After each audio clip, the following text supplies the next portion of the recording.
नमस्कार मित्रांनो, आदर्श विद्या या शैक्षणिक यूट्यूब चॅनलमध्ये मी आपणा सर्वांचं स्वागत करतो। महाराष्ट्र राज्य पाठ्यपुस्तक निर्मिती व अभ्यासक्रम संशोधन मंडळ पुणे यांच्या अभ्यासक्रमावर आधारित वर्ग 10वा विषय भूगोल प्रकरण 4 आणि या प्रकरण 4मध्ये आपण आता हा 4था व्हिडिओ पाहत आहोत, ज्यामध्ये आपण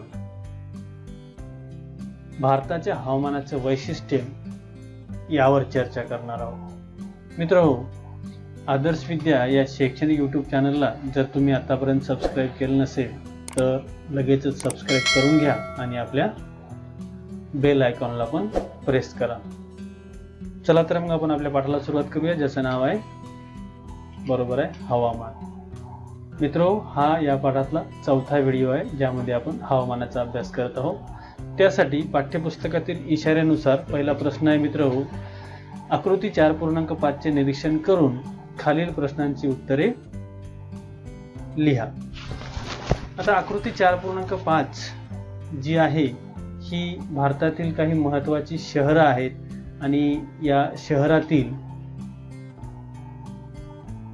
महत्त्वाचं म्हणजे तापमान, त्यासाठी एक रेषालेख आणि पर्जन्यमान यासाठी स्तंभालेख या आकृतीमध्ये दाखवलेला आहे। माझ्या बाजूला बघा, दिल्ली, कोलकाता, मुंबई आणि चेन्नई या 4 मुख्य भारतातल्या शहरांमध्ये असलेलं सरासरी तापमान अंश सेल्सिअस मध्ये रेषालेखाच्या मदतीने दाखवलेलं आहे आणि पर्जन्यमान जे आहे हे सरासरी पर्जन्यमान आपल्याला स्तंभालेखाच्या मदतीने दाखवलं आहे। वार्षिक आहे, कारण जानेवारी पासून ते डिसेंबर पर्यंत तुम्ही आकृतीमध्ये पाहू शकता वार्षिक सरासरी तापमान व पर्जन्यमान याचा हा आलेख आहे। ठीक आहे, चला तर मग आपण याच्या प्रश्नांचा प्रश्न समजून या आलेखाचं निरीक्षण करत जाऊया पुढे। त्यासाठी मित्रहो, पहिला प्रश्न आहे, चेन्नई व उर्वरित ठिकाणच्या पर्जन्याच्या काळामध्ये तुम्हाला कोणता फरक आढळतो आणि जर आढळतो तर तो का आढळतो, असा प्रश्न आहे। त्यासाठी परत एकदा मी आपल्या समोर 4ही आलेख ठेवतो। प्रश्नाकडे पुन्हा एकदा लक्ष देऊ आपण।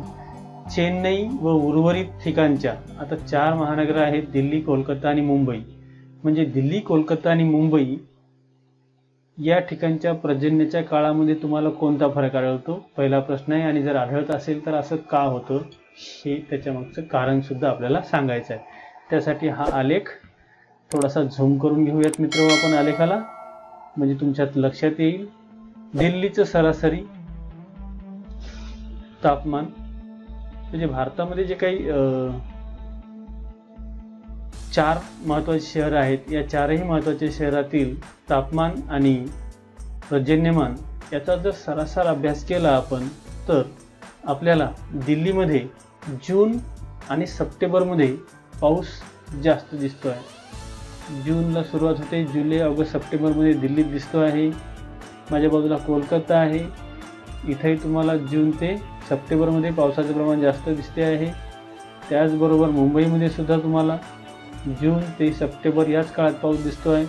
पण चेन्नईचा जर विचार केला तर जून सप्टेंबरमध्ये पाऊस नाही, ऑक्टोबर नोव्हेंबर मधील, माझ्या बाजूला बघा, ऑक्टोबर नोव्हेंबर मधील हे जे बार दिसत आहेत हे थोडेसे पाहून घ्या। आता आहे हे जे बार दिसत आहेत ऑक्टोबर नोव्हेंबर मधील बार हे वर गेलेले आहेत, म्हणजे इथलं चेन्नईचं जे पावसाचं प्रमाण आहे हे डिसेंबरमध्ये पाऊस पडतो आणि इतर ठिकाणी मात्र तो जून ते सप्टेंबर या कालावधीत पाऊस पडताना दिसतो आहे। त्याचबरोबर नैऋत्य मोसमी वारे जे आहेत आणि ईशान्य मोसमी वारे आहेत, या दोन्ही वाऱ्यामुळे भारताच्या दक्षिण भागामध्ये पाऊस पडतो आणि हे जे वारे आहेत ते वरवर हिमालयापर्यंत गेल्याच्या नंतर पुन्हा परत मागे फिरताना भारताचा जो दक्षिण भाग आहे या भागामध्ये परत एकदा पाऊस देऊन जातात। त्यावेळी पाऊस आपल्याला या चेन्नई सारख्या मोठ्या शहरामध्ये सुद्धा पाऊस पाहायला मिळतो। चला दुसऱ्या प्रश्नाकडे आपण जाऊयात। दुसरा प्रश्न असा आहे मित्रहो, नेमका हा जो दिल्ली आणि कोलकाताच्या तापमान वक्रामध्ये कोणते साम्य आढळते? दिल्ली आणि कोलकाता. ठीक आहे. मग यासाठी मी आपल्या समोर दिल्ली आणि कोलकाता या दोन नकाशांचाच विचार करू. आपण बघूयात दिल्ली आणि कोलकाताचे दोन नकाशे. या दिल्ली आणि कोलकाता याच्या नकाशात जर आपण वक्रामध्ये बघितलं, वक्र म्हणजे ही जी रेषा आहे, वक्र रेषा, या रेषेमध्ये जर बघितलं तर दोन्हीमध्ये कमाल आणि किमान तापमान, वक्राची जी उंची आहे ती साधारणपणे जानेवारी ते मे महिन्याच्या कालावधीमध्ये वाढत जाताना दिसलेली आहे. पाहून घ्या. दिल्लीला सुद्धा ठीक आहे, दिल्लीची जी उंची आहे ही वाढत गेलेली आहे. साधारणपणे आपण जानेवारीमध्ये पाहू शकता तुम्ही, तिथून वाढायला सुरुवात झाली नाही का. आणि ही उंची ऑगस्ट आणि नोव्हेंबर महिन्याच्या कालावधीत आता ऑगस्ट आणि नोव्हेंबर मध्ये कमी कमी होत गेलेली आहे. इथे बघू शकतो आपण ऑगस्ट आणि नोव्हेंबर पासून ती कमी कमी होत गेलेली आहे. आणि हेच दिल्ली आणि कोलकाता यांच्या वक्रामध्ये असलेलं साम्य आहे. चला पुढच्या प्रश्नाचा विचार करूया. चारही शहरांची सरासरी कमाल आणि किमान तापमान कक्षा किती किंवा काढा. चारही शहरांची सरासरी कमाल म्हणजे जास्तीत जास्त आणि किमान म्हणजे कमीत कमी तापमान किती. तर हे काढण्यासाठी परत एकदा मी आपल्या समोर आलेख घेतो.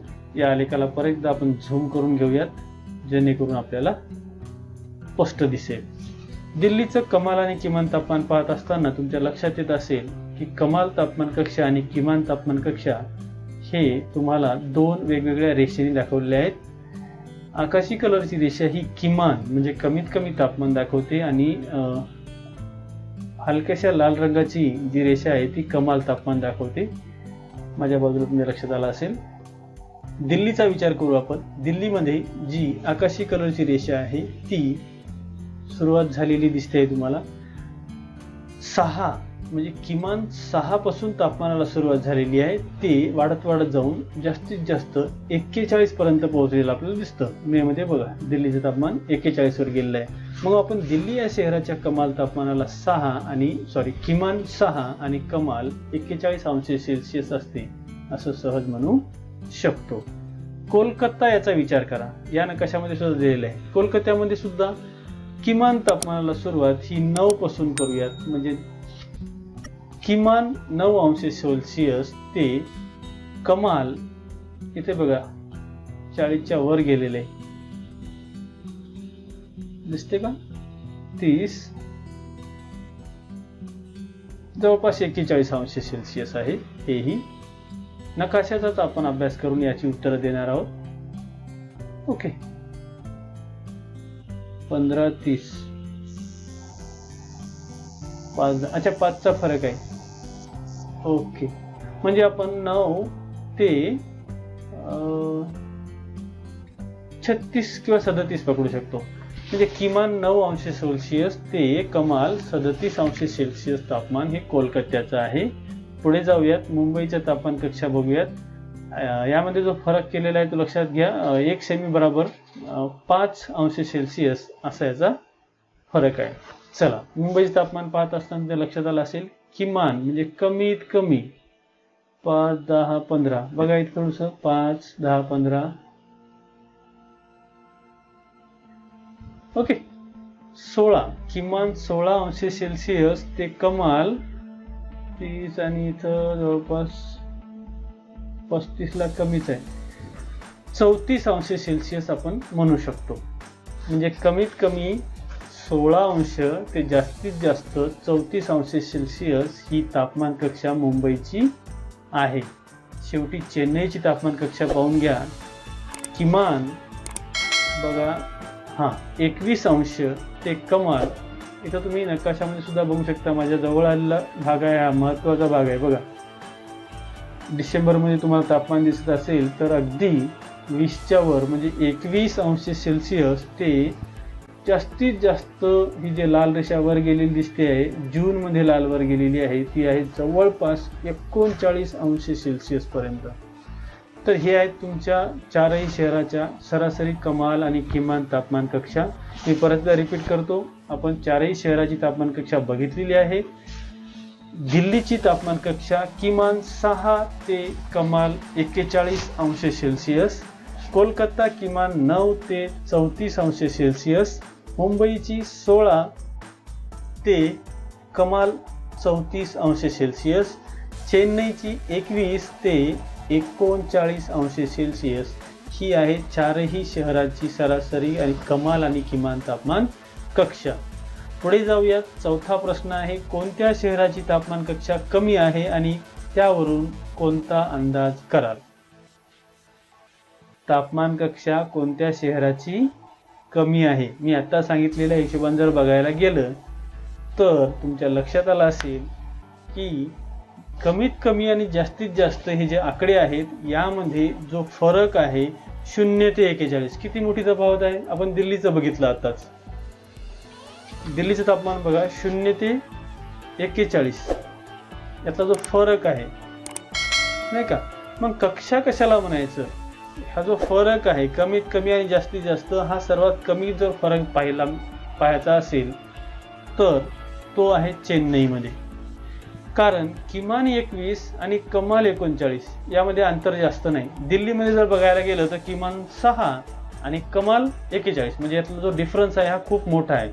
हा डिफरन्स फक्त चेन्नईमध्ये कमी आहे आणि म्हणून जी तापमान कक्षा कमी आहे ती आहे चेन्नईची. आणि यावरून काय अंदाज करायचा आहे? सरळ अंदाज आपण घेऊ शकतो, तो म्हणजे चेन्नईचं जे काही हवामान आहे हे समस्वरूपात आहे. समस्वरूपाचं हवामान आपल्याला चेन्नईमध्ये पाहायला मिळतं.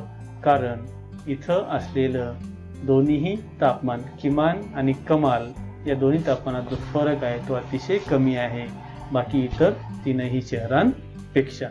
म्हणून चेन्नईची तापमान कक्षा इतर शहराच्या तुलनेनं फारच कमी आहे आणि त्यामुळं इथलं जे तापमान आहे मित्रहो ते तापमान समप्रमाणात मोडते.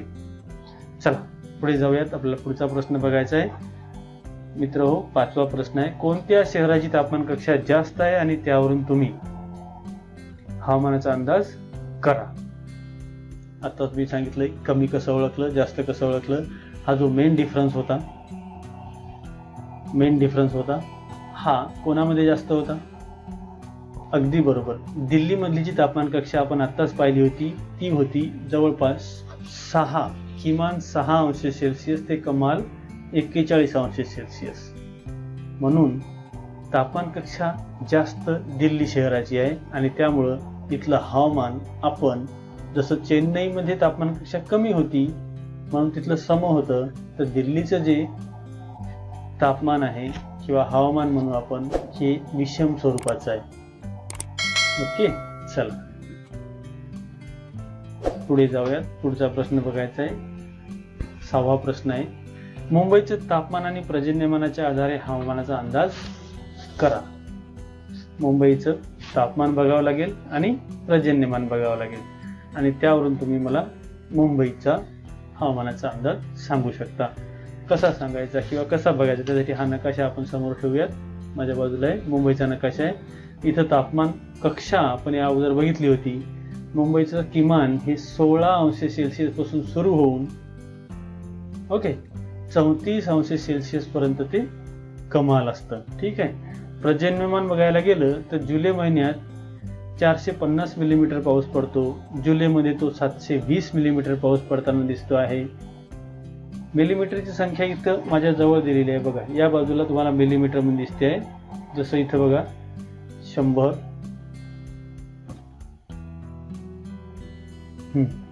हे बघा 100, 200, 300, 400, 600, 700, 800 पर्यंत या मध्ये दाखवलेलं आहे.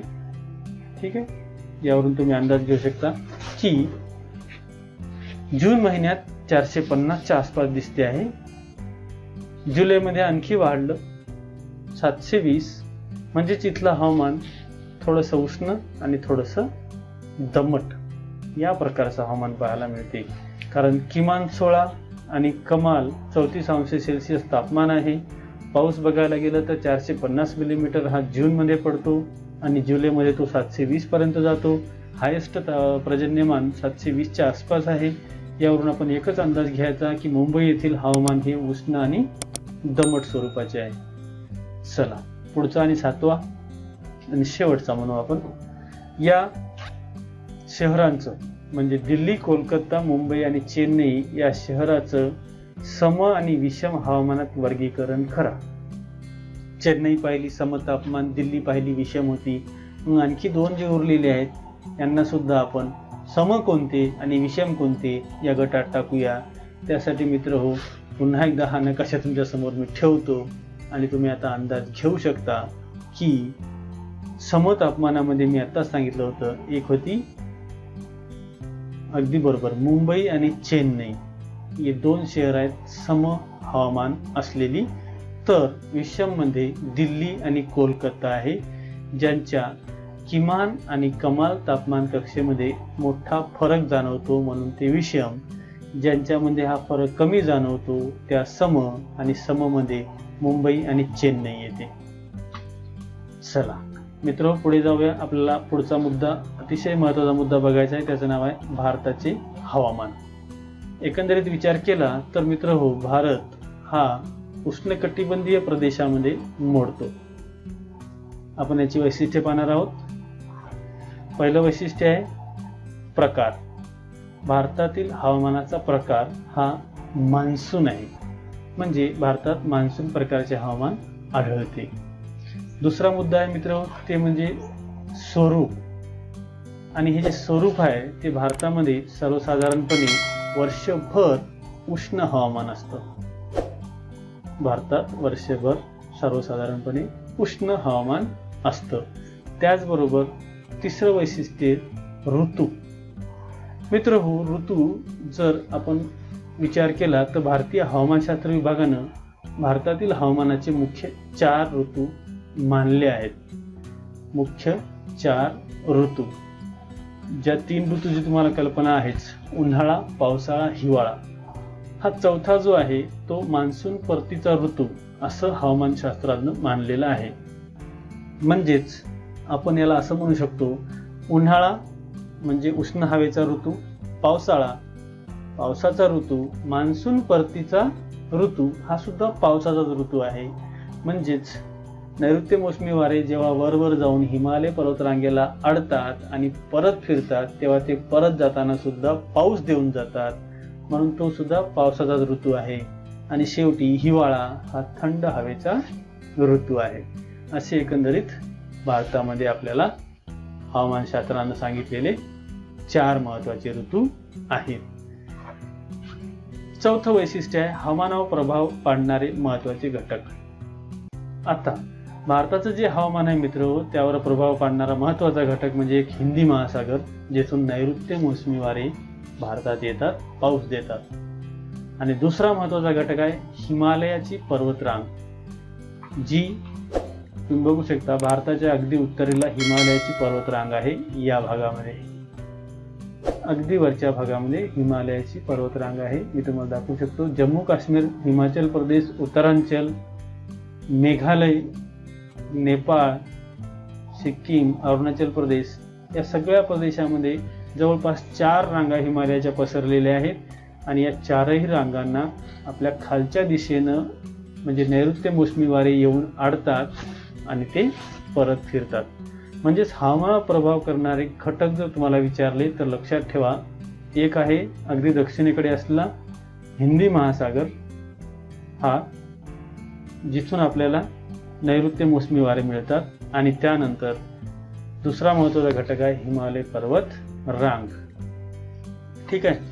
चला 5वा प्रश्न असा आहे, प्रादेशिक हवामानातील भिन्नतेची कारणं काय. नक्कीच इथं जे काही भारतामध्ये आपल्याला हवामानामध्ये फरक पाहायला मिळतो, भिन्नता पाहायला मिळते, याचं कारण काय असेल तर त्याचं कारण आहे मित्र हो, आपल्या भारत देशाचा अक्षवृत्तीय विस्तार. अक्षवृत्तीय म्हणजे कोणता, रेखावृत्तीय म्हणजे कोणता, लक्षात असू द्या, अक्षवृत्तीय म्हणजे खालीवर, म्हणजे उत्तर दक्षिण जो विस्तार आहे जम्मू काश्मीर पासून कन्याकुमारी पर्यंत खूप मोठा विस्तार आहे, खूप मोठा फरक आहे. त्याचबरोबर कर्कवृत्त आपल्या भारताच्या मधातून गेलेला आहे, मध्य भागातून गेलेला आहे. त्यामुळं आपल्याला आपल्या प्रादेशिक हवामानामध्ये भिन्नता पाहायला मिळते, पहिलं कारण. दुसरं कारण आहे समुद्र सपाटीपासून आपल्या भारतामध्ये विविध उंच्या पाहायला मिळतात. काही खोलगट भाग आहे, काही उंच भाग आहे, काही पठारी भाग आहे, काही पर्वतीय प्रदेश आहे आणि यामुळे सुद्धा आपल्या भारताच्या हवामानावर बराच फरक पडतो. त्याबाबत हा नकाशा तुमच्या समोर आहे आणि तुम्हाला नक्कीच माहित आहे की कुठं कोणता प्रदेश आहे. चला, हवामानातील बदलामुळे निर्माण होणाऱ्या नैसर्गिक आपत्तींची चर्चा करू आपण. हवामानातील बदलांमुळे निर्माण होणाऱ्या नैसर्गिक आपत्ती. मित्रहो, हवामानामध्ये सतत बदल होत जातो आणि बदलांमुळे तुम्हाला बऱ्याच वेळा, आता तुम्ही बघितलं असेल, महापूर काय, ते चक्रीवादळे काय, असे खूप सारे आपत्ती, खास करून नैसर्गिक आपत्तींचा तोंड आपलं द्यावं लागत आहे बऱ्याच वेळा. यामध्ये कोणकोणते घटक येतात? एक, अनियमित पाऊस. या अनियमित पावसामुळे अशी दुष्काळग्रस्त परिस्थिती ओढवते. या अनियमित पावसामुळे दुष्काळ निर्माण होतो. त्याचबरोबर चक्रीवादळे, मी आताच सांगितलं, आपला जो किनारी प्रदेश आहे महाराष्ट्र राज्याचा, गुजरातचा, कर्नाटकचा, या किनारी प्रदेशामध्ये आताच खूप सारी वादळं येऊन गेली आणि त्यांनी मोठ्या प्रमाणात जीवित आणि वित्तहानी सुद्धा घडून आणली होती. त्याचबरोबर चक्रीवादळानंतर पुरामुळे असंख्य लोकांचं जीवन, वित्तहानी, जीवितहानी झालेली आहे. ही एक पूर परिस्थिती तुम्हाला इथं दिसते आहे. रस्त्यांवर पाणी साचलेलं आहे, सगळीकडे पाणी साचलेलं आहे. ही काही आपण असं म्हणू शकतो की हवामानातील बदलामुळे निर्माण होणारी नैसर्गिक आपत्तीची लक्षणं आहेत. ठीक आहे. त्यानंतर आता आपण फक्त भारतातील हवामानाच्या वैशिष्ट्याचा विचार केला. आता आपण तापमानाबद्दल चर्चा करूया. ठीक आहे. भारत हवामानामध्ये एक घटक बघायचा आहे, ते म्हणजे तापमानाची वैशिष्ट्ये. तर भारताच्या मध्यातून कर्कवृत्त जात असल्यामुळे भारताच्या कर्कवृत्तापासून उत्तरेकडचा भाग आणि कर्कवृत्तापासून दक्षिणेकडचा भाग यामध्ये आपल्याला थोडासा फरक पाहायला मिळतो, भिन्नता पाहायला मिळते. मित्रहो, त्यासाठी आपण अगदी पहिला मुद्दा घेऊ, भारताचा उत्तर भाग. ज्यामध्ये भारताच्या उत्तर भागात, पुन्हा एकदा सांगतो, कर्कवृत्ताच्या उत्तरेकडील भागात सूर्याची जी किरणं आहेत ती थोडी तिरपी पडतात आणि त्यामुळं या भागात तापमान तुलनेनं कमी आढळतं. हिवाळ्यामध्ये जर विचार केला तर हिमालयातल्या जम्मू काश्मीर सारख्या काही राज्यांमध्ये, पर्वतीय प्रदेशांमध्ये आपल्याला तापमान -40° खाली गेलेलं आढळतं. भारताच्या उत्तर भागात, जिथं कर्कवृत्ताच्या उत्तरेकडील प्रदेश आहे. ठीक आहे. त्यानंतर आहे भारताचा दक्षिण भाग. या भागामध्ये मित्रहो, म्हणजेच कर्कवृत्ताच्या दक्षिणेकडील भागामध्ये सूर्याची किरणं तिरपी नाही, इथं लंबरूप पडतात आणि त्यामुळे भारताच्या दक्षिण भागामध्ये आपल्याला तापमान जास्त असल्यास जाणवतं. उत्तरेकडे तापमान कमी आणि दक्षिणेकडे तापमान जास्त. हे होतं भारतातील तापमानाचं काही वैशिष्ट्य. आता बघावं लागेल भारताच्या हवामानामध्ये आपल्याला भारतातील पर्जन्याची वैशिष्ट्ये. ठीक आहे.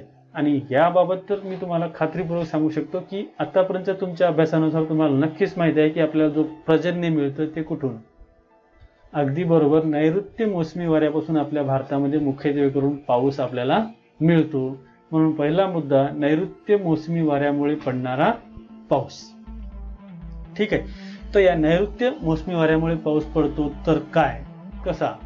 उन्हाळ्याच्या सुरुवातीलाच पंजाबच्या मैदानी प्रदेशामध्ये, म्हणजेच राजस्थानच्या थळच्या वाळवंटात आणि या मैदानी प्रदेशामध्ये कमी दाबाच्या पट्ट्याची निर्मिती होते आणि कमी दाबाचा पट्टा निर्माण झाला की त्यामुळं आपल्या दक्षिणेकडे हिंदी महासागरामध्ये जास्त दाबाच्या पट्ट्याकडून या कमी दाबाच्या पट्ट्याकडे, म्हणजे भारताच्या मुख्य भूमीकडे नैऋत्य मोसमी वारे येऊ लागतात आणि याच वाऱ्यामुळे भारतामध्ये वर्षभर आपल्याला पाऊस मिळत राहतो.